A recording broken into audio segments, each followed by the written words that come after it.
En el nombre del Padre, el Hijo y el Espíritu Santo. Amén. Señor, quiero alabarte y glorificarte, porque tu amor y tu misericordia me alcanzaron.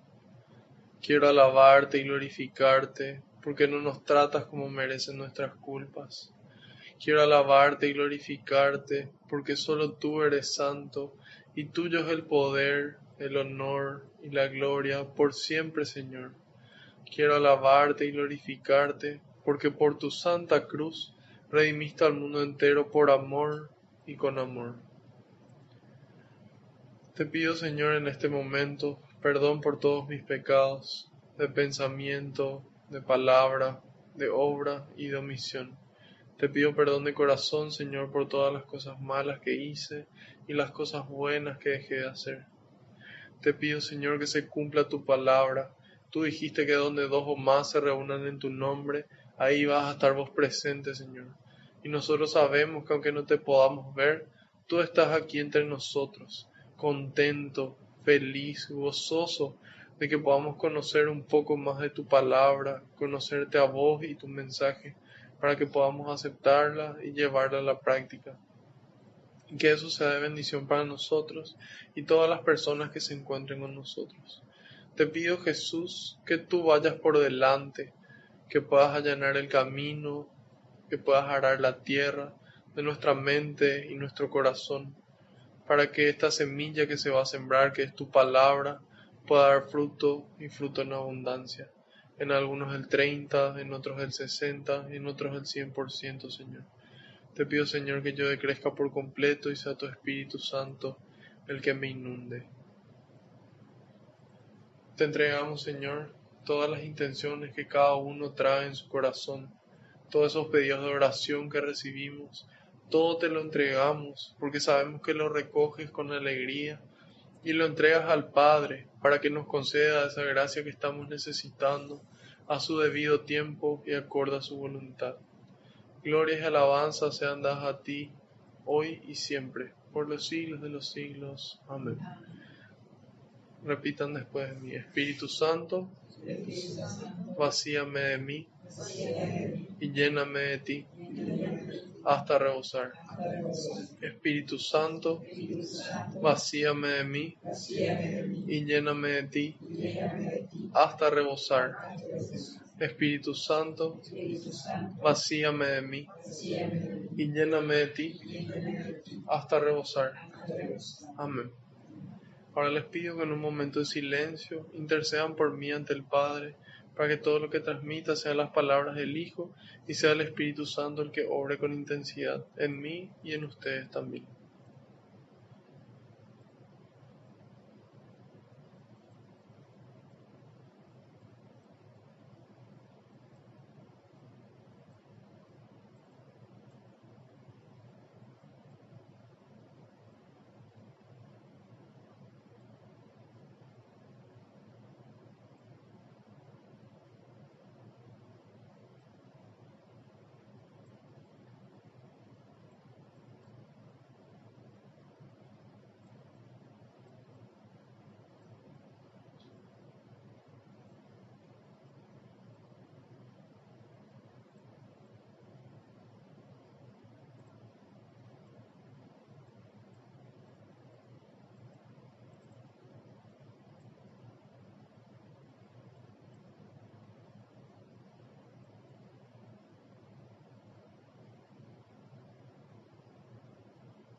Amén. Empezamos. Salmo 4. Oración en la noche.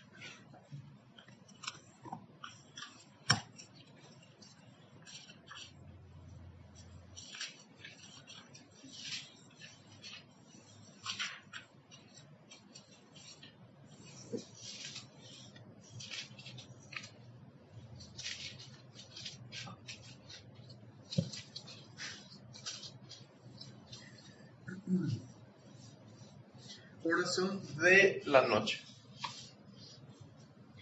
Cuando llamo, respóndeme, Dios mi defensor. En la angustia tú me has dado sosiego. Ten compasión de mí y escucha mi oración. ¿Hasta cuándo, señores, no querrán entender? ¿Por qué aman la falsedad y buscan la mentira? Sepan que por mí maravillas hace el Señor. Tan pronto como lo llamo, Él me escucha. Si tienen rabia, no se arriesguen. Guárdenlo para ustedes, en la cama, y quédense luego callados. Según la ley, ofrezcan sacrificios y pongan su confianza en el Señor. Muchos dicen, ¿quién nos hará ver la dicha? Muéstranos, Señor, tu rostro alegre, que rebosen de trigo y vino, más alegría das tú a mi corazón. En paz me acuesto y enseguida me duermo, pues tú solo, Señor, me das seguridad. Palabra de Dios. Gracias. Bueno, este salmo dice oración en la noche. Empieza diciéndonos, cuando llamo, respóndeme, Dios mi defensor. Nosotros muchas veces cuando oramos, nos ponemos en comunicación con Dios, esperamos una respuesta de Él y esperamos una respuesta inmediata. Muchas veces Dios no nos da esa respuesta de forma inmediata y otras veces nos da una respuesta, pero no nos da la respuesta que nosotros estábamos esperando. Entonces es importante acordarnos que la oración es un diálogo. Gracias. La oración es un diálogo. La oración es un diálogo, es una comunicación con Dios. Y en el diálogo hay dos partes. Y hay dos momentos, en el sentido de que está el emisor y el receptor. Y así también está un momento de hablar y un momento de escuchar. Entonces, como dijimos, en este Salmo 4, oración de la noche, empieza diciendo, cuando llamo, respóndeme Dios mi defensor. Entonces es importante que nosotros seamos conscientes de que la única oración que Dios no escucha es la oración que no se hace, ¿sí? Esa es la única oración que Dios no escucha. Todo el resto de las oraciones Dios escucha. Pero de ahí a que nos conceda o no lo que le pedimos, depende. Y nosotros tenemos que ser conscientes de que Él sabe más que nosotros. Él sabe qué es mejor para nosotros en este momento, y no solamente para nosotros, sino para nuestro entorno y para la humanidad entera incluso. Entonces, nosotros habíamos usado anteriormente la imagen de cuando Jesús calma la tormenta. Y estaba la tormenta, la barca, el miedo, viene Jesús caminando sobre las aguas, le da una orden a la tormenta y la tormenta se calma. Y nosotros a veces podemos preguntarnos tal vez si por qué nosotros acudimos a Jesús y la tormenta no se calma. Y pensamos que es porque Jesús no nos escucha. Y en realidad no es así. A lo mejor en ese momento Él no está calmando la tormenta, pero le está calmando al marinero. Y le está dando la calma y la fortaleza para que pueda sobrellevar esa tormenta. Y hay otras veces en donde directamente no le calma al marinero, sino que le enseña a nadar, ¿verdad? Hay veces que se pone difícil el tema y dura mucho tiempo. Y durante todo ese tiempo que dure esa situación, que dure esa tormenta, Dios está ahí con nosotros, agarrándonos de la mano para que no nos hundamos. Y dice, en la angustia tú me has dado sosiego, tú me has dado calma. Nosotros muchas veces en la angustia acudimos a cualquier cosa. Acudimos a veces a vicios, a veces al cigarrillo, a veces a la bebida. A veces la gente se muerde las uñas, a veces la gente come, a veces la gente no se sale de fiesta o busca placeres, busca dinero, busca poder. Y al ser humano le pasó siempre lo mismo. Ya hace miles de años cuando se escribió este salmo, ya ocurría lo mismo, que esa angustia que nosotros sentimos buscamos llenar con cualquier cosa terrena. Pero el único que puede calmar esa angustia, que puede, como habíamos dicho en la clase pasada, aflojar eso que aprieta nuestro corazón, es Dios. Y dice, ten compasión de mí y escucha mi oración. ¿Hasta cuándo, señores, no querrán entender? Porque ese es otro tema. Nosotros muchas veces queremos hablar con Dios, pero cuando Él nos quiere explicar algo, nos quiere hacer entender algo, nosotros no queremos. Hay una frase que dice, no hay más ciego que el que no quiere ver, no hay más sordo que el que no quiere oír. Y muchas veces Dios está hablando, nos está explicando, nos está mostrándonos algo y nosotros no queremos entender. Entonces es importante hacernos esa pregunta, ¿hasta cuándo voy a dejar de querer? O sea, ¿en qué momento voy a empezar a querer entender? Y en ese momento ahí Dios va a poder empezar a obrar con más rapidez, con más eficacia en mi vida y en la vida de cada uno. Dice, porque aman la falsedad y buscan la mentira. Sepan que por mí maravillas hace el Señor. Tan pronto como lo llamo, Él me escucha. Entonces nosotros, en cualquier situación en la que estemos, podemos clamar y estar seguros de que en ese mismo instante Él nos escucha y hace maravillas. Una de dos, o sacándonos de esa situación o dándonos la fortaleza para sobrellevar, y que la forma en la que sobrellevemos esa situación sea testimonio de la presencia de Dios en mi vida. Después dice en el 5, si tienen rabia, no se arriesguen, guárdenlo para ustedes en la cama y quédense luego callados. Qué cosa difícil, ¿verdad? En ese momento en el que uno siente rabia, poder no arriesgarnos, porque muchas veces cuando nos enojamos, estamos con rabia, decimos, bueno, esto puede salir muy mal o puede salir muy bien, ojalá que funcione, y nos arriesgamos, ¿verdad? En cambio Dios nos llama a la prudencia y nos dice, si tienen rabia, mejor no se arriesguen, guárdenlo para ustedes en la cama y quédense luego callados. Esas son las instrucciones que nos da Dios. Si tienen rabia, no se arriesguen, guárdenlo para ustedes en la cama, quédense luego callados. Nos invita a esa prudencia y al silencio cuando corresponde. Después dice, según la ley ofrezcan sacrificios y pongan su confianza en el Señor. Muchos dicen, ¿quién nos hará ver la dicha? Muéstranos, Señor, tu rostro alegre. Nosotros muchas veces pensamos de que la felicidad nos puede dar otra persona. De que la persona que sea nuestra novia, que sea nuestra esposa, que sea nuestro amigo, nuestra amiga, que sea nuestro compañero. Pensamos que las personas pueden darnos esa felicidad, esa dicha. Y no nos damos cuenta que la verdadera dicha y la verdadera felicidad nos da Dios. Y que las demás personas complementan esa felicidad que Dios nos da. Es como cerezas en el helado en donde Dios gratuitamente nos regala a esas personas que nos ayudan a ser más felices aún. Pero esa felicidad, esa dicha solamente viene de Dios. Y dice, muéstranos, Señor, tu rostro alegre. En el Antiguo Testamento, Dios Padre actuaba de forma directa. Por ejemplo, para darles de comer a las personas hacía llover el maná. Y ellos se alimentaban directamente de lo que Dios proveía. Hoy Dios ya no actúa directamente solo. Hoy Dios actúa a través nuestro. ¿Y de qué forma le muestra ese rostro alegre a las personas?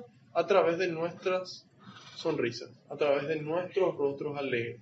De esa forma las personas pueden conocer el rostro de Dios. Por eso que el Papa Francisco, entre las 3 características que cita, que tiene que tener todo cristiano, la primera es la alegría. La primera es la alegría. La gente tiene que notar la alegría que produce Dios cuando está dentro tuyo. Porque si nosotros todo el día estamos con cara larga, con cara enojado, la gente va a decir, ¿pero qué clase de Dios lo que vive dentro suyo que le mantiene así? ¿Verdad? Parece que le tortura en lugar de darle felicidad. Y es poco probable que alguien quiera acercarse a un Dios que genera eso en uno, ¿verdad? Entonces, la medida en la que nos llenamos de Dios, nosotros, nuestro rostro empieza a transmitir esa alegría y podemos transmitir esa alegría a otras personas y que otras personas puedan ver el rostro de Dios, pensar de que Jesús les sonrió a través de nuestra sonrisa. Y dice que rebosen de trigo y vino, más alegría das tú a mi corazón, dice en el 8. ¿Alguien tiene otra traducción? ¿Qué dice? En el 8, por favor. Ellos también abastecidos y alegres con la abundancia de su trigo, vino y aceite. ¿Y después?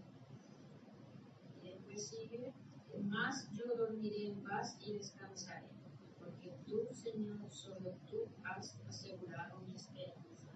Gracias. Gracias, gracias. ¿Alguien más tiene otra traducción a partir del 8?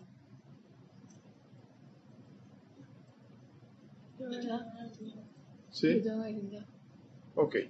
En otra traducción dice, ellos se alegran con el trigo y con el vino que tienen en abundancia, pero a mí me alegra más lo que vos me das en el corazón, ¿verdad? O sea, ¿qué significa eso? De que la gente muchas veces se alegra con las cosas materiales, se alegra con trigo, con vino, con pan, con comida, con autos, con dinero, con lo que sea, pero que la alegría que da Dios en el corazón no tiene punto de comparación.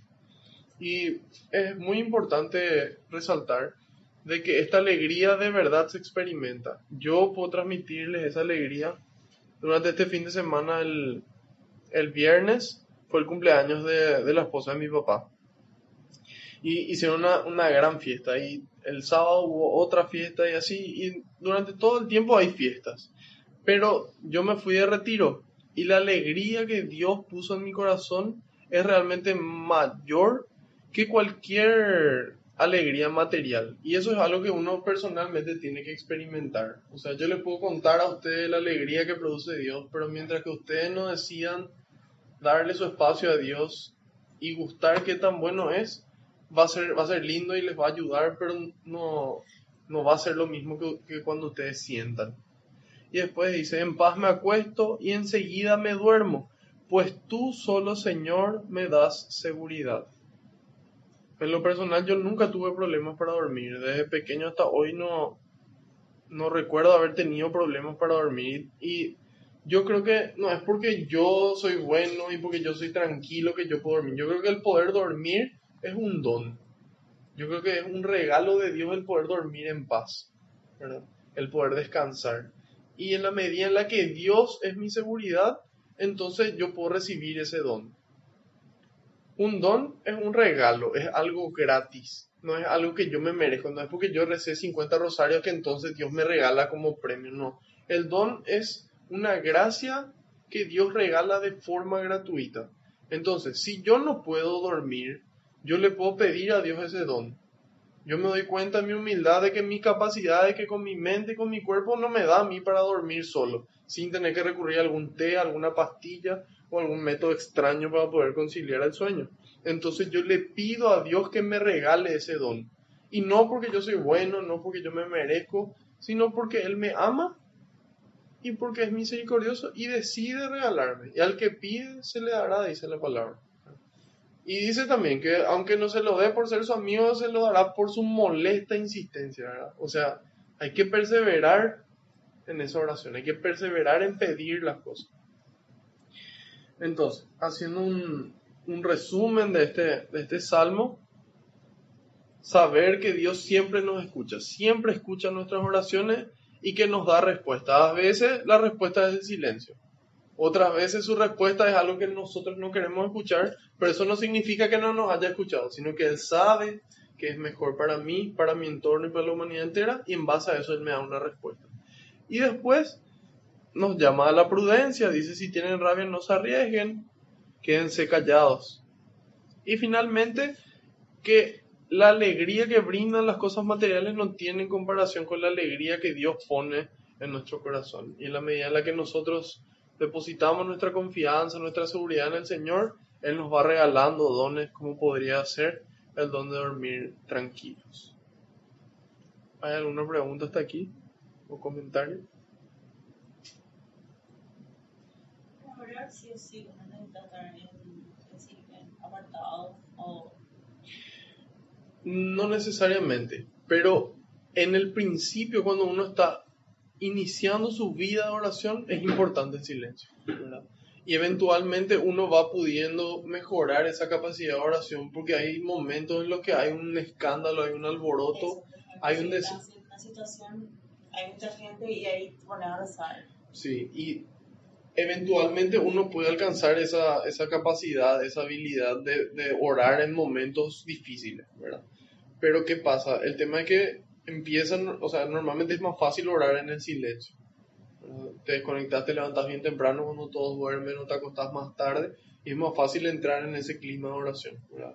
De apagar el silencio externo y apagar el silencio y apagar el ruido externo, perdón, y apagar el ruido interno también, porque hay veces que ya hay silencio, pero nuestra mente sigue pensando a miles de cosas. Entonces es cuestión de poder desconectarse, de poder apagar, de poder hacer silencio exterior y silencio interior, y ahí me pongo a orar, ¿verdad? El comienzo me va a molestar cualquier cosa, me va a molestar chirrido de la puerta, alguien que llora, una sirena, cualquier cosa.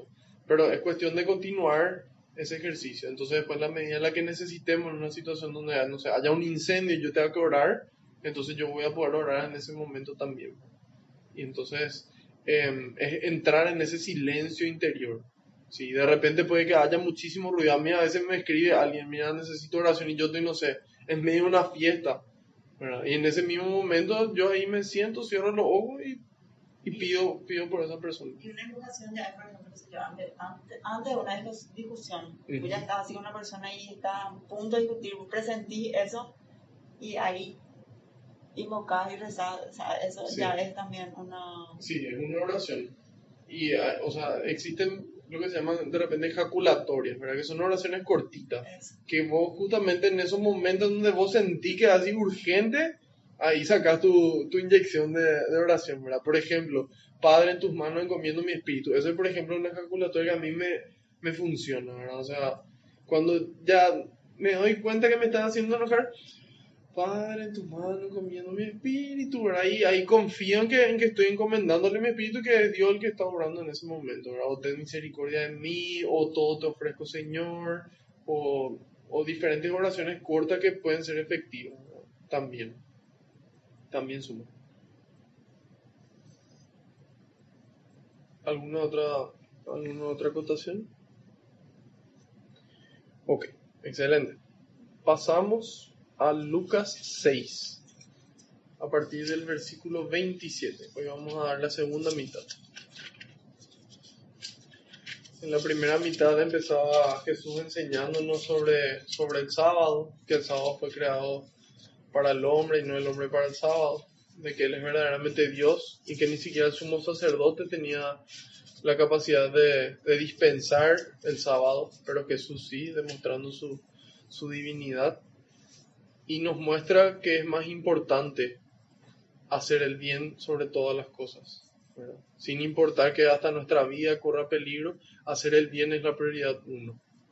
Y que eso muchas veces va a generar en otras personas reacciones de enojo, reacciones de rabia en contra nuestra, porque no están de acuerdo con lo que nosotros hacemos. Entonces esa es la primera parte. En la segunda partecita, Jesús elige a los 12 y nos muestra qué tan importante es la oración en nuestra vida. Dice, pasó toda la noche en oración con Dios. ¿Por qué? Porque él tenía que tomar una decisión muy importante. Él tenía que elegir a 12 personas que iban a ser su comunidad. Y él tenía que elegir a las personas, no que él quería que sean su comunidad, sino las que el Padre quería que sean su comunidad. Y en la oración uno puede encontrar la voluntad de Dios. Entonces, él ora toda la noche, después les elige. Finalmente termina esa primera parte del Evangelio cuando les da el discurso del monte y menciona la fórmula de la felicidad, que son las bienaventuranzas, ya citadas en el Evangelio de Mateo, en donde nos dice, felices ustedes, y ahí nos va citando las fuentes de la felicidad. Y después vienen las lamentaciones, en donde él va lamentándose y sintiéndose triste por ciertas situaciones, donde dice, pobrecitos ustedes los ricos, porque ya tienen su consuelo, porque creen que lo material es lo importante. Pobrecitos ustedes los que ahora están satisfechos, porque después tendrán hambre. Pobrecitos los que piensan que con comida y con los placeres está ahí lo importante. Pobres de ustedes los que ahora ríen, porque van a llorar de pena. Pobrecitos de ustedes los que buscan ser felices en este mundo a toda costa. Y después dice, pobres de ustedes cuando todos hablen bien de ustedes. Pobrecitos de ustedes que buscan caerle bien a todos. Y si todos hablan bien de ustedes, porque algo estamos haciendo mal, ¿verdad? Porque si nosotros hacemos bien las cosas siempre, va a haber gente que no nos va a querer. Entonces, pobre de ustedes, si todos hablan bien de ustedes, porque significa que están queriendo quedar bien con Dios y con el demonio. Y por eso todos hablan bien. Entonces, pobrecitos ustedes que no entienden que es importante decidirse y hacer bien las cosas. Hoy nos habla del amor a los enemigos.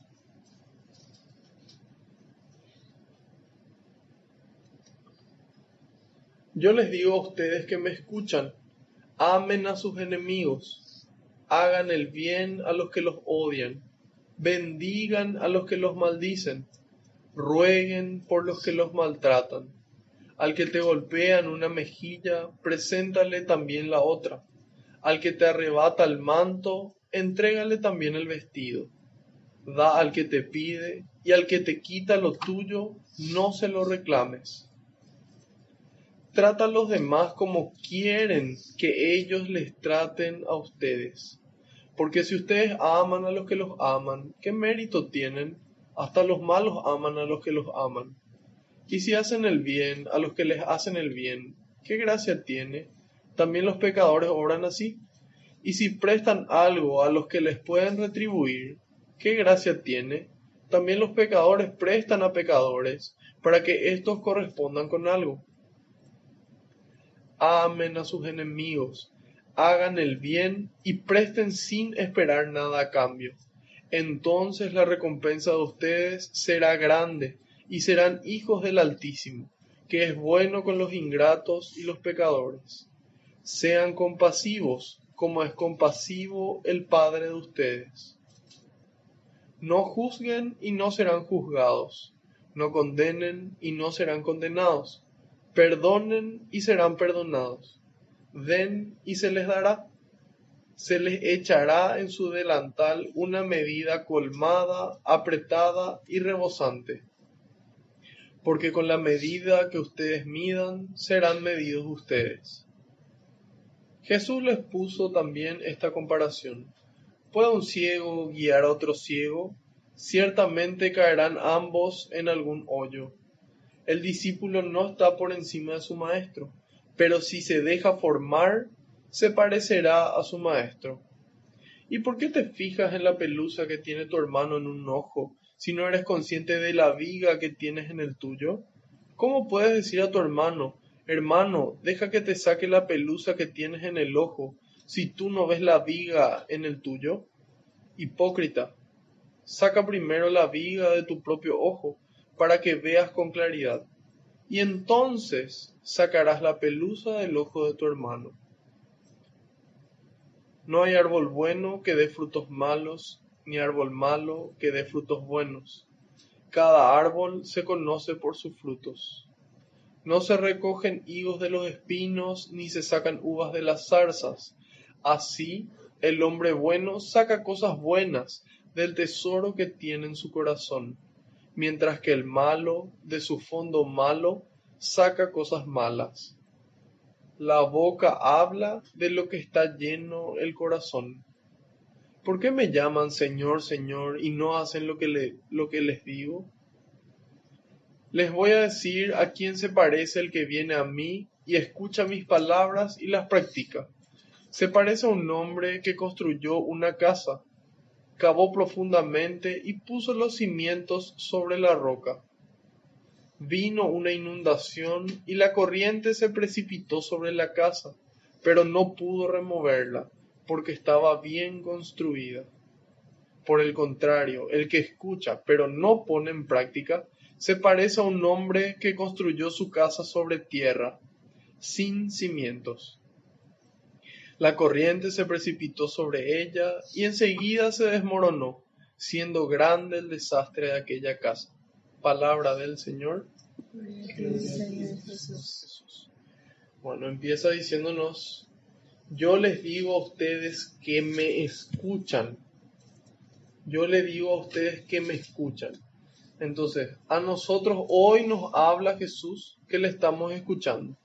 Muchas veces Jesús y Dios y el Espíritu Santo nos hablan a nosotros y nosotros no escuchamos. ¿Y a quién le habla? A todos le habla, pero de cada uno depende tomar la decisión libre y voluntaria de escucharle a Dios. Dios no nos va a obligar y nos va a decir, yo te voy a decir cuál es el mejor camino y me vas a escuchar porque esto es.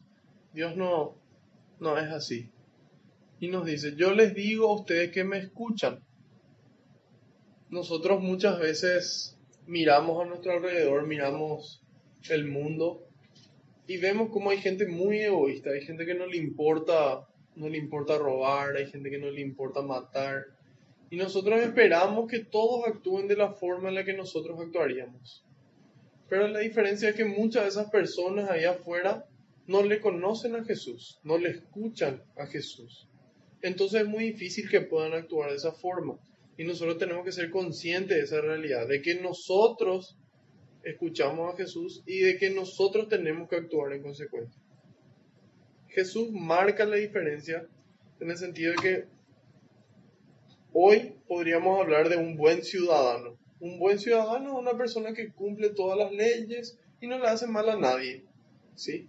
Pero nosotros estamos llamados a ser cristianos. ¿Y qué hace el cristiano? El cristiano, igual que el buen ciudadano, cumple las leyes, no le hace mal a nadie y hace el bien a las personas. Esa es la diferencia.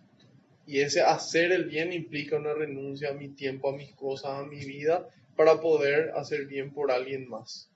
Entonces, esa es la diferencia entre el buen ciudadano y el cristiano. Y eso es lo que Jesús dice. A ustedes que son cristianos, a ustedes que me escuchan, amen a sus enemigos, hagan el bien a los que los odian, bendigan a los que los maldicen, rueguen por los que los maltratan. Y suena imposible, ¿verdad? Suena bien difícil poder hacer esto. Y en lo personal yo creo que humanamente es imposible hacer esto. De que humanamente es imposible amarle a la persona que te hace mal, amarle a esa persona que te odia, hablar bien de esa persona que habla mal de vos, pedir por esa persona que te trata mal. Yo creo que humanamente es imposible. Y en mi experiencia personal, me tocó que en cierto momento empecé a rezar y le empecé a pedir a Dios por diferentes motivos. Obviamente empezando por mi familia, por mis amigos, por la gente que quiero. Y después me nació pedir por las personas que me hicieron daño. Pedir por esas personas que me traicionaron, que me hicieron sentir mal, que me hirieron. Y es impresionante el sentimiento de sanación y de liberación que uno experimenta cuando le pide a Dios por esas personas que te hacen daño y cuando le pide cosas buenas para esas personas. Y como les digo, yo les puedo transmitir todo, pero hasta que ustedes sientan, no van a poder dimensionar lo que se siente. Seguramente que algunos de ustedes ya experimentaron y sería bueno que todos podamos experimentar y continuar en esa experiencia. Y después dice, al que te golpea en una mejilla, preséntale también la otra. Al que te arrebata el manto, entrégale también el vestido. Nosotros hoy, siglo XXI, entra un ladrón a nuestra casa y nos dice, dame la llave de tu auto. Y le dice, espérame un rato, yo tengo un auto más lindo acá, estacionado a 3 cuadras y esta es la llave. Y antes que te vayas, acá está mi ahorro guardado que también te entrego, ¿verdad? Y la gente va a decir, pero vos tenés un problema, ¿verdad? O sea, vos sos estúpido o no sé, ¿verdad? La gente se va a impactar si es que viene, o sea, imagínense usted que entra un ladrón a su casa, ¿verdad? Y le entra a robar y le dice, dame todo lo que tenés. Y nosotros lo primero que hacemos es tratar de darle lo mínimo posible, ¿verdad? No decirle, mira, casi te olvidaste, acá también están las joyas de mi bisabuela que parece que no viste, ¿verdad? Entonces... lo más probable es que el ladrón se impacte, ¿verdad? Y diga, ¿pero qué es lo que te pasa? Vos sos bobo, que yo te estoy asaltando y vos me ofreces más cosas, ¿verdad? Y ahí nos damos cuenta de a qué punto tiene que llegar la generosidad del cristiano. Tiene que llegar a impactarle a la otra persona, tiene que poder impresionarle. Tiene que decir, pero ¿cómo es posible que vos me estés ofreciendo todo esto? Y vos le decís, mira, ¿sabes qué? Vos necesitas más que yo y espero que hagas cosas buenas con esto que te estás llevando. Y probablemente ese ladrón nunca en su vida se va a olvidar de esa noche. Y tal va a ser el impacto que si te descuidas, te va a decir, no, sabes que no puedo, y va a dejar ahí y dice, oye, no sé, puede ser, puede que no, ¿verdad? Pero la gente tiene que impactarse. Y por eso que es impactante lo que Jesús dice. Dice, al que te golpea en una mejilla, lo natural es devolverle el golpe. Pero ¿qué hace él? Dice, preséntale la otra. Al que te pide el manto, entrégale el vestido. Al que te pide, dale. Al que te quita, no le reclames. Y eso le va a impactar a la gente. ¿Por qué si yo toda mi vida te robé todo esto y vos nunca me reclamaste? Algo raro pasa ahí. En el Evangelio de Mateo nos decía, el que te pida caminar 1 kilómetro, camina 2 kilómetros con él. ¿Verdad? O sea, me podés venir a buscar, sí, te busco y te llevo a cenar. Y la gente va a decir, ¿por qué lo que vos sos tan bueno? Le tiene que chocar, le tiene que impactar eso. Nosotros tenemos que ser esos agentes de amor, esos agentes de cambio. Y cuando la gente se impacta, ahí le va a llamar la atención y va a decir, pero ¿por qué vos sos tan bueno? Y ahí la respuesta es, porque Dios fue así de bueno conmigo. Y entonces ahí la gente quiere acercarse a Dios. Después viene una de mis frases, uno de mis versículos favoritos, que en realidad mi versión favorita es de Mateo 7:12. Dice, traten a los demás como quieren que ellos le traten a ustedes. En Mateo dice, todo lo que ustedes desearían de los demás, háganlo ustedes por ellos. Ahí se resumen toda la ley y los profetas. Entonces, ¿qué pasa? Nosotros decimos, bueno, ok, yo quiero que me traten bien, entonces yo le tengo que tratar bien a las personas. Yo quiero que me digan cosas lindas, entonces yo le tengo que decir cosas lindas a la gente. Yo quiero que me regalen cosas, entonces yo tengo que regalar. ¿Y qué pasa si después de tanto dar, yo no recibo? Entonces ahí viene Jesús y nos dice, el Hijo del Hombre no vino a ser servido, sino a servir. ¿Y ustedes detrás de quién se van? ¿Se van detrás del Hijo del Hombre o detrás del mundo? Y ahí es donde nosotros adquirimos conciencia que nosotros no vinimos a que la gente nos ame, no vinimos a que la gente nos haga sentir bien, no vinimos a que la gente nos regale cosas, no vinimos a que la gente sea buena con nosotros. Nosotros vinimos a ser buenos nosotros con ellos. Porque somos nosotros los que le tenemos a Dios. Y muchas veces sí, se nos retribuye y otras veces no. Y cuando no se nos retribuya, más contentos tenemos que ponernos. ¿Por qué? Porque por eso dice, no hagan por lo que le pueden retribuir, ahí ya tienen premio. Todas las veces que ustedes hagan algo bueno por alguien y ese alguien no les retribuya, Dios acumula tesoro en el cielo para ustedes, para nosotros. Dios acumula un premio. Cada vez que nosotros hacemos una obra buena y nadie pueda pagarnos, Dios se pone contento. Porque significa que ahí no hay interés. Yo no estoy interesado en lo que el tipo me vaya a devolver a mí. Yo quiero que él sienta el amor de Dios. ¿Y cómo es el amor de Dios? El amor de Dios es gratis. Y es incondicional. No es porque el otro es bueno que yo soy bueno con él. No es porque el otro se merece. No es así. Si nosotros pensamos la justicia humana, ¿verdad? Cuando una persona le mata a alguien, tiene una condena. Si es que esa persona a la que se le mató es un presidente, por ejemplo, tiene un nombre diferente, ya no se llama luego homicidio, se llama magnicidio, me parece. Y la condena es mayor, ¿verdad? Entonces ahí nos damos cuenta que en la justicia humana, en la medida en la que sea más importante la persona a la que se le hace algo, la condena es diferente. Entonces, si nosotros nos ponemos a pensar, cuando nosotros le fallamos a Dios, la condena debería ser la muerte, ¿verdad? Y la muerte eterna, no sé, el infierno, porque a Dios mismo le estamos fallando, a Dios le estamos hiriendo, a Dios le estamos atacando, ¿verdad? ¿Y qué hace Dios? No nos manda así, no sé, un cáncer galopante y que nos fulmine por las cosas que nosotros hacemos. Dios se apiada de nosotros y nos da una oportunidad, nos ofrece la herramienta del sacramento de la reconciliación para perdonar nuestros pecados. ¿Y porque nosotros somos buenos y porque nosotros nos merecemos? No, porque su amor es así, es un don y es gratis. Y nos enseña a nosotros cómo tiene que ser nuestro amor, desinteresado. Y dice, porque si ustedes aman a los que los aman, ¿qué mérito tienen? Hasta los malos le aman a los que le aman a ellos. Si hacen el bien a los que le hacen el bien, ¿qué gracia tiene? Eso un buen ciudadano ya hace. Eso no es un cristiano, ahí no hay diferencia. También los pecadores obran así. Y si prestan a los que le pueden devolver, ¿qué gracia tiene? También los pecadores hacen eso. Entonces, ahí nos muestra lo que es el amor de Dios, ¿sí? Nos muestra cómo es el amor de Dios y qué espera de nosotros. Espera que nosotros seamos proactivos, que nosotros tengamos la iniciativa. Nosotros muchas veces vivimos esperando a que la gente haga algo, a que la gente se acerque, a que la gente nos ayude, a que la gente nos ame. Nosotros estamos llamados a nosotros a salir al encuentro, nosotros a ayudar, nosotros a amar. Y si nosotros pensamos, en la medida en la que todas las personas hagan caso de esto, inmediatamente el mundo va a ser mejor. ¿Por qué? Porque dice, todo lo que ustedes quieran, hagan ustedes por ello. Y todas las personas quieren algo. Y si todas las personas que quieren algo empiezan a actuar por las personas que están a su alrededor, va a ser inmediato el cambio, ¿verdad? Solamente que tiene que empezar por alguien. Y ese alguien son estas personas que le escuchan. ¿Y quiénes son? Somos nosotros. ¿Hay alguna pregunta hasta ahí o comentario? Adelante. ¿Cómo alcanzamos la prudencia de ser cristiano por la generosidad? O sea, ¿hasta qué punto hacer llevar tu generosidad?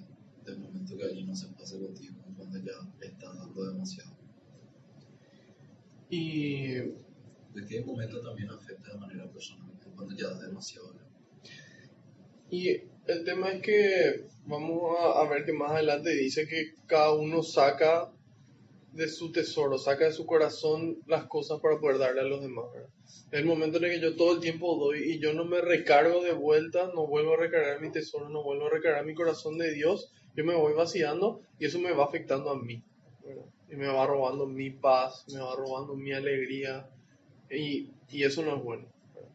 Nosotros estamos llamados a poder sanar sin enfermarnos nosotros, ¿verdad? Entonces, ¿en qué medida estamos llamados a ser generosos? Y bueno, sin límites es lo ideal, ¿verdad?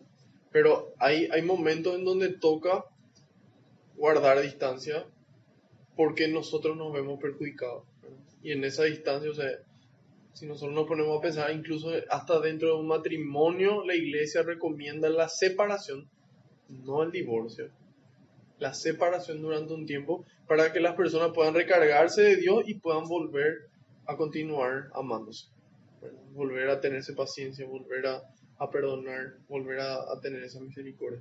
Entonces, uno está llamado a dar sin límites, ¿verdad? O sea, hay veces que yo, por ejemplo, cuando tengo que dar en la misa, tengo, no sé, X cantidad de plata y no sé si es que doy o no doy, después es como que algo me empuja de adentro y se pone todo. Y pongo todo, ¿verdad? O sea, en serio. Y vos decís, pero ¿y después y con qué voy a hacer? Y de alguna forma Dios provee, ¿verdad? O sea, esa es la generosidad. Es lo mismo que cuando la viejita pone su moneda, ¿verdad? Y se puso 3 monedas y eso era todo lo que ella tenía para vivir, ¿verdad? Entonces, estamos llamados a ser generosos sin cálculo, ¿verdad? Esa es la respuesta, ¿verdad? Pero en cuanto al perdón y a la tolerancia, bueno, él dice que nosotros estamos llamados a perdonar siempre que venga arrepentido y ese arrepentimiento viene de la mano con un cambio, ¿sí? O sea, nosotros no estamos llamados a ser masoquistas y a tolerar nomás cualquier cosa, ¿verdad? Sabiendo de que está mal eso, porque la persona dice perdón pero no actúa en consecuencia. Entonces el perdón es una cosa, una decisión de que yo decido soltar. Yo decido no sentir rencor, yo decido no sentir tristeza y yo puedo decidir eso. Pero de ahí a que yo continúe en un lugar donde mi vida pueda peligrar por culpa de que la persona es violenta, por ejemplo, no estamos llamados al martirio por martirio nomás. Una cosa es que venga alguien y nos pida nuestra vida por nuestra fe, otra cosa es quedarnos a amar, entre comillas, soportando cosas que están mal.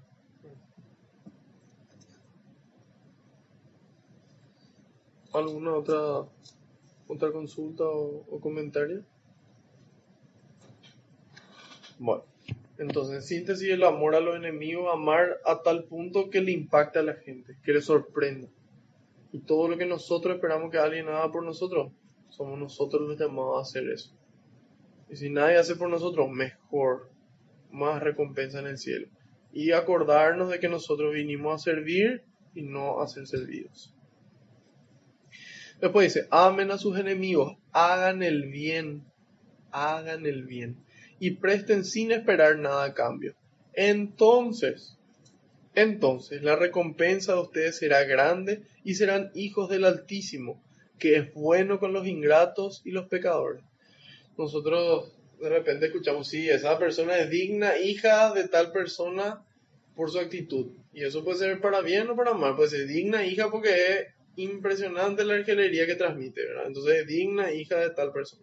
También puede ser por su generosidad. Si esa persona es digna, hija de tal persona porque su papá o sus abuelos ya eran así de generosos. Entonces es digno, hijo de. ¿Sí? Y yo decía, sí, este tiene que ser hijo de tal persona por la forma en la que actúa. Y bueno, así mismo es con Dios. Dijimos que Dios es misericordia, que su amor es gratuito, es incondicional. Y entonces, en la medida en la que nosotros actuamos de esa forma, la gente va a reconocer que somos hijos de Dios. ¿Y por qué es importante esto? ¿Por qué es importante que podamos amar como Dios ama? ¿Cómo nos tienen que reconocer? ¿Cómo le reconocen a un cristiano hoy? Reconocen por una pulserita, por un rosario, por una cadena, por una ropa, por una calcomanía. Y la forma en la que le reconocían a los primeros cristianos no tenía nada que ver con todo lo citado. A ellos le reconocían por la forma en la que se amaban. Se amaban de una forma tan intensa que la gente decía, estos son cristianos, por la forma en la que se amaban. Entonces es por eso que nosotros estamos llamados a amar de la misma forma en que Dios nos ama y que de esa forma puedan darse cuenta de que somos hijos de Dios. Después dice, sean compasivos como es compasivo el Padre de ustedes. Y ahí viene a memoria la escena del rey, donde había un sirviente, él que le debía 10.000 talentos. 10.000 talentos equivale al cálculo hoy 723 millones de dólares aproximadamente. Esa era la deuda que tenía este sirviente con él, 723 millones de dólares. O sea, en síntesis, ni si trabajaba toda su vida no iba a poder pagar la deuda. Y le dice, Señor, dame tiempo que yo te lo pagaré todo. Y el rey le dice, ¿sabes qué? No me debes nada. Cero. Ya está. Se acabó acá. Y sale él y le encuentra a una persona que le debía plata a él. Y esa persona le debía 16.000 dólares aproximadamente.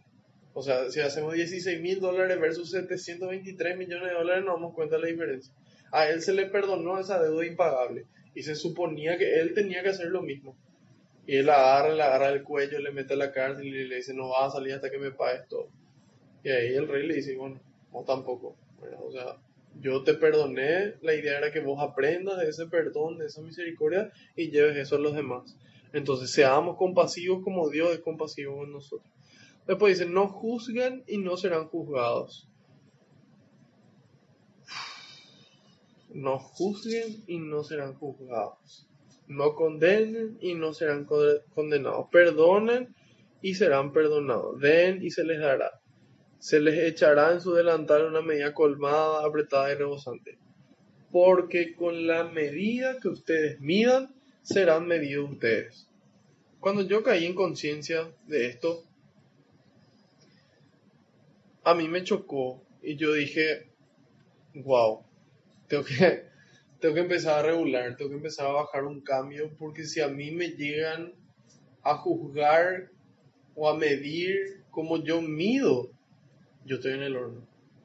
O sea, directo al infierno, porque yo soy una persona exigente, ¿verdad? Entonces, si a mí me van a exigir en la medida en la que yo exijo, estoy frito, ¿verdad? Entonces, me di cuenta de que es importante no ser tan exigente.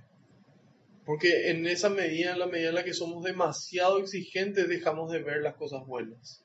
Si una persona tiene 9 cosas buenas y una cosa mala, nuestro nivel de exigencia y de perfeccionismo nos lleva a mirar solamente esa una cosa que está mal. Y solamente a reclamar eso que está mal. Y en lugar de ponderar esas 9 cosas que están bien, solamente nos fijamos en lo que está mal. Y tampoco irse al extremo de no fijarse en lo que está mal. Eso es importante también. Pero poder regular. ese nivel de exigencia. Y acordarnos que en ese nivel de exigencia en el que nosotros tengamos para con todo, Dios va a tener para con nosotros. Después dice, Jesús les puso también esta comparación. ¿Puede un ciego guiar a otro ciego? Ciertamente caerán ambos en algún hoyo.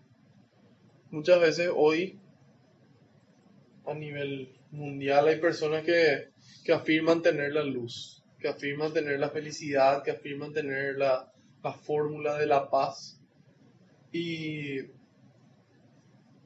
en la medida en la que esas personas no tienen esa luz de Cristo, no tienen esa luz que Cristo le transmitió a la iglesia, puede que terminen en un hoyo. Y no solamente ellos, sino todas las personas que se fueron detrás de ellos. Y es muy triste, porque es como dice Jesús, como ovejas sin pastor. Y como son ovejas sin pastor, la oveja es uno de los animales más estúpidos que existe. Si la oveja no tiene un buen pastor, la oveja se va y come un plástico y se muere así, solita. Y muchas veces es así, las personas, nosotros, como ovejas sin pastor, nos vamos buscando esa felicidad, nos vamos buscando esa paz y agarramos cualquier cosa que se nos presenta por el camino. Eso pueden ser otras religiones, otras creencias, otras filosofías, etcétera, etcétera, que no son la que Dios nos mostró. Y es probable de que caigamos en el hoyo. Entonces, por eso que es tan importante que la persona que nos forma sea una persona que reciba de Cristo, que reciba de la iglesia lo que nos está transmitiendo. Si nosotros miramos en la historia, había un personaje en Estados Unidos que tenía una especie de secta. Y él le formaba y le enseñaba muchísimas cosas hasta que después le dijo, bueno, de que llegase el fin del mundo, le llevó a una isla y hubo un suicidio masivo así. No sé si eran 200 personas o 10.000 personas, pero igual toditos se suicidaron detrás de él. ¿Por qué? Porque era un ciego que le guiaba a otros ciegos, ¿verdad?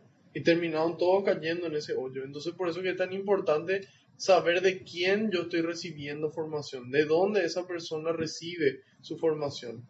Porque ya en la carta de San Pedro, en la segunda carta de Pedro, capítulo 3, versículo 15, él nos advierte y nos dice algunas cosas en las cartas de Pablo, así como en el resto de las escrituras, son difíciles de entender. Que las personas ignorantes y poco firmes en la fe interpretan erróneamente para su propia perdición. Entonces por eso que es tan importante acudir a la iglesia, acudir al magisterio de la iglesia, a las enseñanzas que la iglesia nos da sobre la Sagrada Escritura y sobre la tradición apostólica, para asegurarnos de que es la luz de Cristo la que nos está iluminando. ¿Sí? Y dice, el discípulo no está por encima de su maestro, pero si se deja formar, se parecerá a su maestro. Nosotros muchas veces queremos ser mejor que el maestro. ¿Qué pasó con el demonio? Él quería ser mejor que Dios. ¿No bastaba acaso ser lo suficientemente parecido a Dios? Y nos damos cuenta de cómo es la soberbia, de cómo no tiene límites. Siempre queremos más. No podemos nosotros ser humildes y decir, hasta acá llegué y hasta acá está bien. Hasta acá esto es bueno. Después de esto me puede llevar a la perdición. Y dice, pero si se deja formar, dice, se parecerá a su maestro.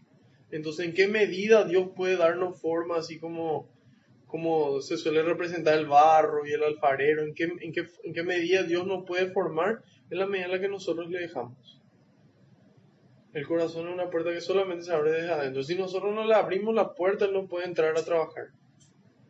¿Por qué? Porque nos ama y porque nos respeta, a pesar de que Él sabe qué es lo mejor. Entonces, en este retiro al que fui, mostraron un video así todo espectacular, donde los artesanos eran así orientales y hacían unos trabajos fantásticos sobre el barro y hacían girar y le hacían huecos y pintaban, y al final aparecía al comienzo que no se entendía qué es lo que hacían, y al ver cómo quedaba al final era espléndido, ¿no? Y yo pensaba que de repente es como que esa imagen no transmite tanto la realidad, porque es como que el barro no está vivo. El barro está ahí quieto a que el alfarero le moldee. Y nosotros muchas veces somos un barro vivo. Siempre somos un barro vivo. En donde nosotros decidimos quedarnos quietos para que él moldee y pueda trabajar de la mejor forma, de la forma más eficiente, más rápida, más eficaz. en la medida en la que nosotros decidimos quedarnos quietos y decidimos dejarnos formar por Él.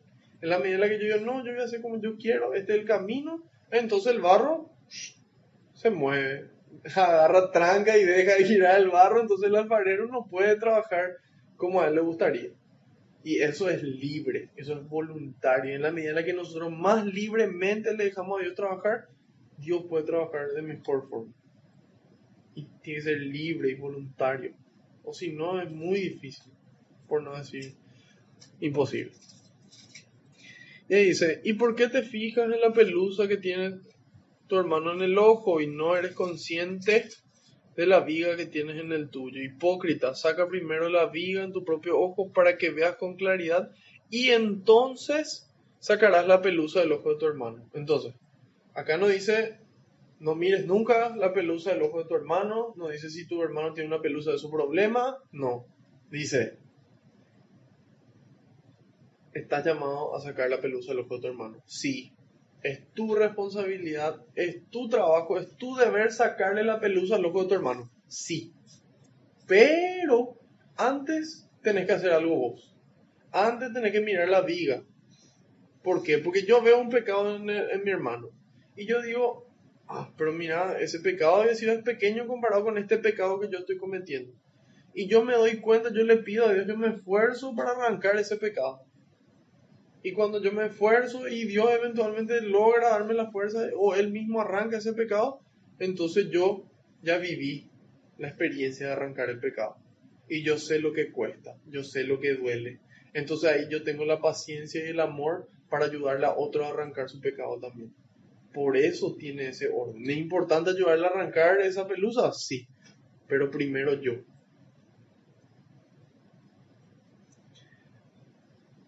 Y después dices, no hay árbol bueno que dé frutos malos, ni árbol malo que dé frutos buenos. Cada árbol se conoce por sus frutos. Nosotros en algún momento dimos el ejemplo de dos árboles. Nosotros tenemos un árbol de limón y un árbol de naranja. Cuando nosotros miramos las semillas, son prácticamente idénticas. Si hay algún experto mirando las dos semillas, a lo mejor va a decir, mira, este es limón, este es naranja. El resto de la existencia, no vas a ver si es que el limón no es naranjo. Vos plantás, empiezan a salir las hojas, todavía no sabemos si es que es limón o es naranjo. Después salen las flores, hasta las flores son parecidas. Y todavía no podemos determinar si es naranjo o es limón. Pero en el momento en el que da fruto, en ese momento ya no hay duda.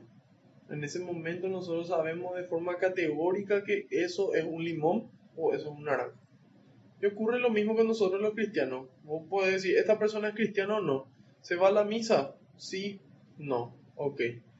¿Esta persona es cristiana? ¿Reza? Sí, no, ok. ¿Esta persona es cristiana? ¿Piensa así? ¿Piensa así? Ok. ¿Esta persona es cristiana? ¿Siente así? ¿Siente así? Ok. Y todo eso puede ocurrir hasta el momento en el que yo actúo. Todo el resto de las cosas nadie ve. Lo único que la gente ve son los actos, son los frutos. Y en el momento en el que yo actúo, ahí la gente va a decir, sí, este es cristiano. Sí, este es hijo de Dios. Entonces nosotros estamos llamados a dar frutos. Y dice, no se recogen higos de los espinos, ni se sacan uvas de las zarzas. Entonces, muchas veces esto es un proceso, no es automático en el que ya nos convertimos en árbol bueno y nunca más damos frutos malos. Es cuestión de dejar de dar frutos malos y empezar a dar más frutos buenos, ambas cosas. Pero esto que dice a continuación es así preciso. Dice, el hombre bueno saca cosas buenas de su corazón, mientras que el malo saca cosas malas. El hombre bueno saca cosas buenas del tesoro que tiene en su corazón. Y el malo saca cosas malas. La boca habla de lo que está lleno el corazón. Nosotros muchas veces le escuchamos a una persona, todo el tiempo se queja, grita, está argel, dice grosería, todo está mal, todo es negativo. ¿Y qué hacemos nosotros? Eso genera un rechazo automáticamente en nosotros. Y decimos, yo no me quiero más juntar contigo porque no da gusto, ¿verdad? Pero lo que no nos damos cuenta es que todas esas cosas que está haciendo la persona es el síntoma nomás ya. No es la causa de la enfermedad. Yo le puedo decir, ¿sabes qué? No diga más grosería. A lo mejor esa persona va a dejar de decir grosería. Pero eso no le va a sanar a la persona porque su problema no está en su boca, su problema está en su corazón. ¿Y qué decía la música que estuvimos cantando? Decía, amor que sana las heridas. Solamente el amor puede sanar. Solamente el amor puede transformar eso que hay dentro del corazón. Y una vez que se transforma el corazón, la boca empieza a hablar de lo que hay en el corazón. Es directo. Es directo. En cambio nosotros hoy que escuchamos, no, esa es una persona tóxica. Hay que alejarse de esa persona. Y entonces, ¿qué va a pasar con esa persona? Nunca va a cambiar lo que hay en su corazón. O al contrario, va a cambiar, pero para peor. Entonces, ¿qué estamos llamados nosotros a hacer? A amarle a las personas para que pueda cambiar su corazón. ¿Y cómo va? ¿Cuál es el primer corazón que tiene que cambiar? Es el mío. En la medida en la que yo vacío mi corazón de cualquier cosa y lleno de Dios, entonces yo puedo sacar cosas buenas. Yo no puedo dar lo que yo no tengo. Entonces paso uno, mi corazón.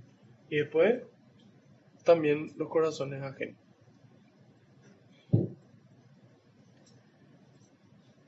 Después, no sé si hay hasta ahí alguna pregunta o un comentario. Entonces, siempre ser consciente de que el momento en el que una persona es así, es porque algo hay adentro que le empuja a actuar de esa forma. Y después dice, ¿por qué me llaman Señor, Señor? ¿A quién se le llama Señor? Y bueno, los servidores, los esclavos le llamaban Señor a su dueño, a su amo. Y cuando ese amo decía algo, se hacía ese algo. Y ahí él le dice, ¿por qué me dicen Señor, Señor si no hacen lo que yo les digo? Les voy a dar dos ejemplos. Ustedes tienen dos opciones. Pueden construir libremente su casa sobre la roca o sobre la arena. Yo no les obligo. Yo les digo, ustedes pueden hacer esto o esto. Y no dice si ustedes construyen sobre la roca, ya no va a pasar nada y todo va a estar bien. No dice eso. No dice si ustedes construyen sobre la arena, no va a pasar nada. Tampoco. Dice, en ambos casos, sea que ustedes construyan su casa sobre la roca o sobre la arena, van a venir problemas. Problemas van a haber, crisis van a haber. ¿Qué puede ser esa crisis? Puede ser una enfermedad mía, puede ser una crisis económica, puede ser la muerte de alguien cercano, puede ser cualquier cosa. Y eso va a existir, o sea, en nuestra vida como cristianos, como personas, va a existir. ¿Y cuál es lo que es la diferencia? La diferencia es que cuando esta inundación venga, esta crisis venga, yo voy a poder permanecer de pie, porque es Dios el que me sostuvo. Porque yo estoy firme sobre su palabra, porque yo sé de que Él me va a sacar de esa situación o me va a dar la fortaleza para sobrellevarla. En cambio, no, mi esperanza se desmorona, no tiene sentido seguir viviendo, todo está mal. ¿Para qué? Si nosotros miramos el mundo de hoy, vamos a encontrar un mundo más violento que nunca.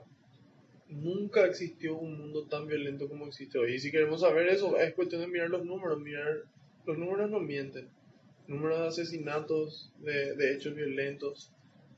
Nunca se vio un mundo tan violento. Nunca tampoco se vio un mundo tan triste, tan deprimido, tan ansioso. Nunca se vio un mundo así. Pero ¿qué pasa? Esos son los síntomas. ¿Por qué? Porque la boca habla de lo que abunda en el corazón. Y nunca se vio una sociedad tan vacía de Dios como la que se ve hoy. Entonces cuando Dios no está en el corazón, nace la violencia, nace la ansiedad, nace el miedo, nace todo. Todas esas cosas malas. Entonces esas son las manifestaciones. Y nos damos cuenta de que es cierto.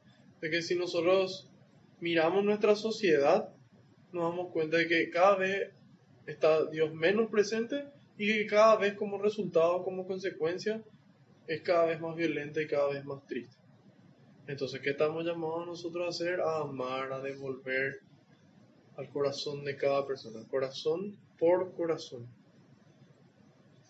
Y ahí les voy a decir, el que escucha mis palabras y las pone en práctica. El otro es el que escucha y no pone en práctica. Esa es la gran diferencia.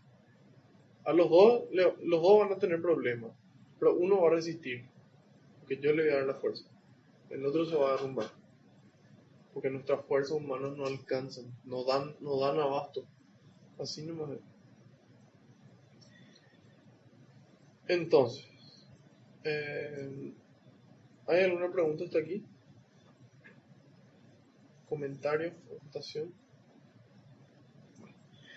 Entonces, haciendo un resumen de esta parte de Lucas 6, dice: a los que me escuchan, a los que logran desconectarse, hacer ese silencio exterior, interior y me escuchan, yo les digo amén. Amén tanto que la gente se impacte, que la gente se impresione y que quiera saber qué hay detrás de tanto amor. Traten ustedes a los demás, empiecen ustedes. No vinieron a ser amados, vinieron a amar. No vinieron a ser servidos, vinieron a servir. Vinimos a servir. Después nos llama a actuar, dar fruto, ser compasivo, a escuchar y poner en práctica. Básicamente actuar. Y en la medida en la que actuemos, vamos a tener recompensa en el cielo y a veces acá en la tierra también. A veces acá en la tierra. También nos invita a ver de quién estamos recibiendo formación, sea formación religiosa, sea formación de conocimiento, sea formación de principios, sea formación de educación física, de lo que sea, ver realmente, porque si esa persona, en este caso en el ámbito espiritual, no recibe la luz de Cristo, la luz que Cristo transmitió a su iglesia, puede que nos esté guiando él y a nosotros al hoyo. En la medida en la que nosotros nos dejamos moldear y voluntaria y libremente le dejamos a Dios actúa de forma más eficaz, de forma más rápida en nosotros. Y finalmente, en cuanto a la corrección, ¿es importante corregir? Sí. ¿Es nuestro deber corregir? Sí. Si yo no le corrijo, yo voy a tener que rendir cuenta de eso, es un pecado de omisión. Si yo vi algo que estaba mal y yo no actué, voy a tener que rendir cuenta de eso. Pero antes de verle al otro, es importante verme a mí mismo y trabajar yo y pedirle a Dios la gracia, el don de poder sanar, de poder mejorar, de que Él me libere de todo eso. Y después sí, ayudarle a mi hermano a salir de ahí, con el amor y la paciencia que me generó a mí la experiencia de sacarme la viga. Sí. ¿Cómo utilizas para poder sanar todo primero, para poder ayudar a la otra persona? Ya. Nosotros tenemos 3 herramientas principales. La primera es la oración. La oración es la forma más fácil y más directa tal vez de llenarse de Dios. La oración y el ayuno. El ayuno también nos ayuda a fortalecer. La oración y el ayuno. Después tenemos los sacramentos. La reconciliación, que justamente nos permite a nosotros vaciarnos de todas estas cosas malas y llenarnos de la gracia de Dios, junto con la Eucaristía, el cuerpo de Cristo que físicamente forma parte de nuestro cuerpo al comulgar. Y también lo que es la lectura y la meditación de la palabra, ¿verdad? Que sería leer la Biblia y meditar. ¿Qué me dice Dios a mí con respecto a esto? Y algo que no se mencionó ahí y que es fundamental para poder llenarme de Dios es formar parte de una comunidad. Formar parte de una comunidad de personas que vivan situaciones parecidas a la mía, que me puedan ayudar a caminar. ¿Sí? ¿Por qué? Porque Dios mismo es comunidad. O sea, Dios es Padre, Hijo y Espíritu Santo. Dios es comunidad. Jesús cuando vino eligió una comunidad, ¿verdad? Entonces esa comunidad nos ayuda a nosotros también a llenarnos de Dios. Cuando nosotros muchas veces ya no tenemos fuerza y Él dice, dale, pues vamos, yo ya pasé por esto. Entonces formar parte de una comunidad es importante. Y hay comunidades dentro de la iglesia para todos. Hay para niños, hay comunidades para jóvenes, hay personas hay para matrimonio, hay comunidades para religiosos, hay comunidades para personas que se divorciaron, hay comunidades para madre o padres solteros, o sea, hay comunidades para todo. Y en la comunidad Dios está presente. La fe no es una experiencia personal, no es algo que yo vivo y yo solo crezco. La fe es una experiencia comunitaria en la comunidad.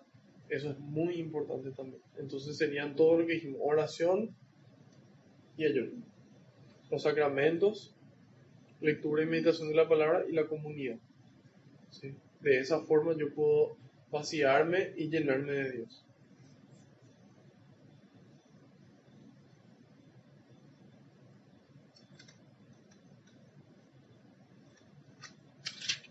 ¿Alguna otra consulta o comentario?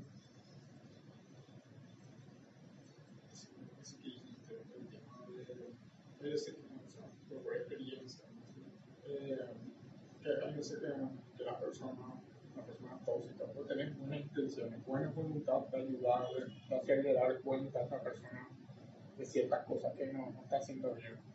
Pero si esa persona no acepta, es importante que esa persona acepte. Si es que no acepta, no va a cambiar, no va a aceptar tu voluntad de... Nosotros no podemos hacer nada, no estamos en nuestro control, ya depende mucho de esa persona. No podemos definirnos por eso. O sea, tenemos que saber que depende mucho de esa persona también. Podemos intentar, el intento ya está, pero tiene que aceptar a esa persona. Y al no aceptar, ya no es una experiencia personal. Y algo muy sutil es que en realidad no es que no podemos hacer nada, hay algo que siempre podemos hacer, que es orar por ellos y pedirle a Dios para que Dios toque su corazón y esa persona pueda convertirse. Entonces, aunque yo físicamente no le hable y no interactúe con esa persona, yo todo el tiempo puedo estar intercediendo por esa persona ante Dios para que Dios obre.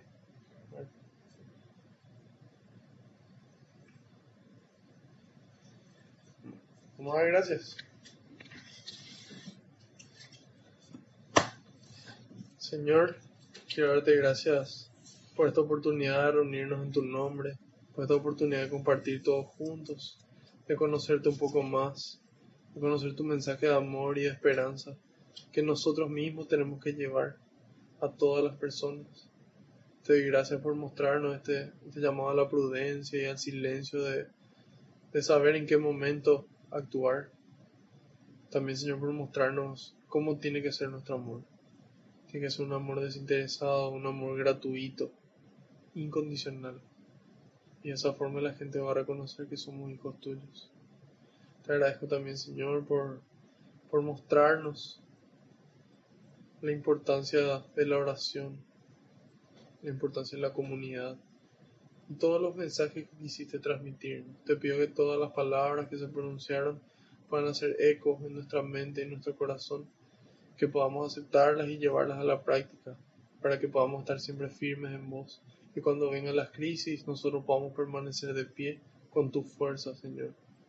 También te quiero dar gracias por todo lo que nos diste en la vida y lo que no nos diste, por todo lo que nos das y lo que no nos das, y por todo lo que nos vas a dar y lo que no nos vas a dar, porque tú escuchas cada una de nuestras oraciones, pero tú sabes que es mejor para cada uno de nosotros, para nuestro entorno y para la humanidad entera.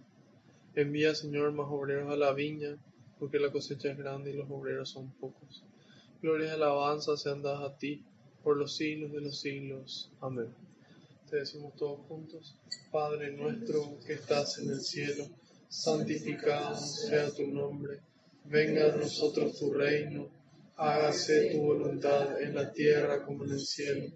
Danos hoy nuestro pan de cada día.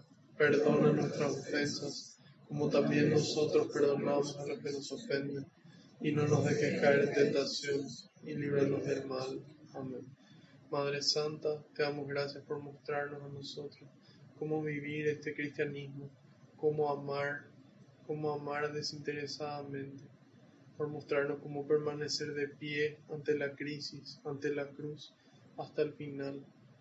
Te damos gracias por luchar cada día con nosotros este combate espiritual. Te damos gracias por amarnos, por interceder por nosotros ante tu Hijo, ante el Padre y ante el Espíritu Santo, y por mostrarnos siempre el camino a Jesús para que podamos hacer lo que Él nos dice.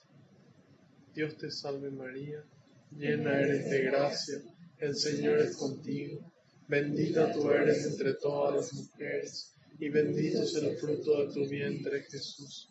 Santa María, Madre de Dios, ruega por nosotros los pecadores, ahora y en la hora de nuestra muerte. Amén. Haciendo caso al pedido del Papa, rezamos a San Miguel Arcángel. San Miguel Arcángel, defiéndenos en la batalla, sé nuestro amparo contra la perversidad y acechanzas del demonio. Reprímale Dios, pedimos suplicantes, y tú, príncipe de la milicia celestial, arroja al infierno con el divino poder a Satanás y a los demás espíritus malignos que andan dispersos por el mundo para la perdición de las almas. Amén. Bajo tu amparo nos acogemos, Santa Madre de Dios, no desoigas las súplicas que te dirigimos en nuestras necesidades. Antes bien, líbranos de todo peligro, oh Virgen gloriosa y bendita. Ruega por nosotros, Santa Madre de Dios, para que seamos dignos de alcanzar las promesas y gracia de nuestro Señor Jesucristo. Amén. María, auxiliadora de los cristianos. Sagrado Corazón de Jesús. Gloria al Padre, al Hijo y al Espíritu Santo. Alabado sea Jesucristo, por siempre sea alabado. Que la paz y la alegría del Señor nos acompañen a todas partes. Amén. En el nombre del Padre, del Hijo y del Espíritu Santo. Amén.